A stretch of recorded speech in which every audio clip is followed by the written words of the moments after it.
Story comes from a man who people would often describe as difficult, someone with a hard edge that reveals itself quickly in conversation.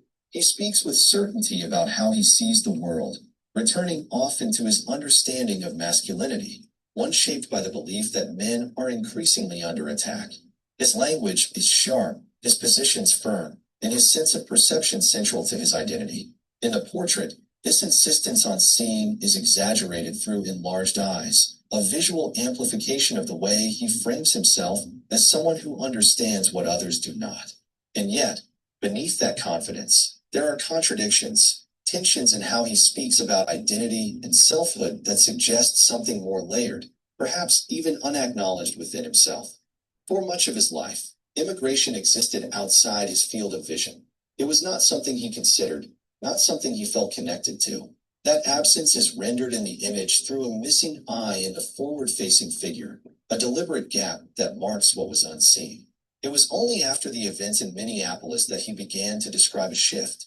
He speaks of that moment as an awakening, a point at which he could no longer ignore the broader social fabric around him.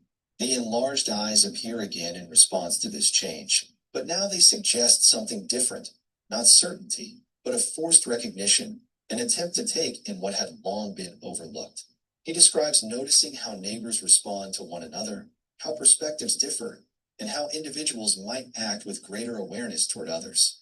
The portrait holds these phases together through three overlapping faces, each marking a stage in his evolving understanding.